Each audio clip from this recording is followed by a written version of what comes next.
there were video stores at every single corner. It was huge. Yeah, it was a total like consciousness shift for the film buff. You know, like younger people just don't understand. Like you knew of films, but they were just these mysteries. You had heard about it, but it wasn't accessible. You had to wait for it to come around, you know, or show it again at a revival house. Maybe look through the TV guide, might show it 2 a.m. as filler on some station. They're growing more and more TV stations throughout the 80s. So when videos came, it was really a revelation. It's like, oh, well, this is going to put theaters out of business, but it was so exciting to have, you could see everything. But it didn't work that way. You could see popular movies. The trickle down, it took a long time before they really started bringing more interesting fare, you know. But we decided to do something a little different. It's like, okay, let's just, instead of getting 50 or 100 copies of one film that are, or, you know, just expire people get sick of them within a month, let's just get some very, you know, avant-garde and interesting films by directors and, you know, educate people more about the film industry. We have around 70,000 at this store, and then we have around, I'd say like 40-something at our other location. The whole upstairs used to be closed off, and we had to open it up about 5 years ago just to make room, and all that is all of our foreign stuff now. Netflix or even Redbox, you're just browsing endlessly, and then you're just like, well, shit, I don't know what the fuck to watch.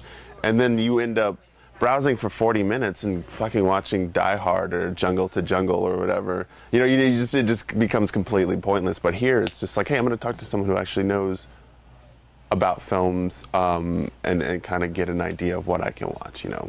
And that's what's cool is all the employees can do stuff like that. We can, you know, add sections to the store. I made sure we had a Joe Dante director's section because he's the shit. And Tobe Hooper and Michael Haneke. And then making the heavy metal horror section, which is, you know, like demons and all of that sort of stuff. You know, we like shopping, you know, reading online you can't necessarily read that much or see the recommends, you know, all the things we like about bookstores, we also like about video stores. And so it's really in the people, the spirit of the place, the people, that's what kind of keeps you there.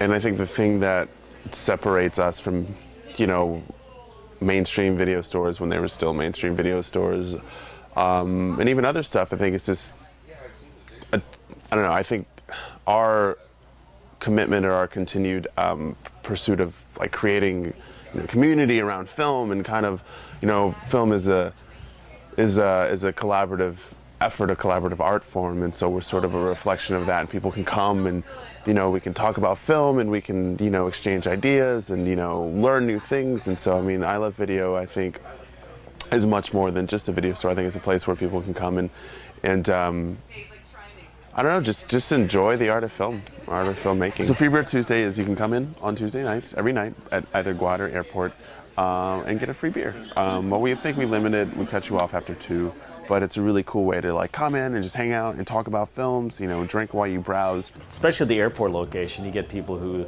it becomes like a date scene where it's like, okay, let's have, you know, a couple of beers and pick a movie and then go home and watch it.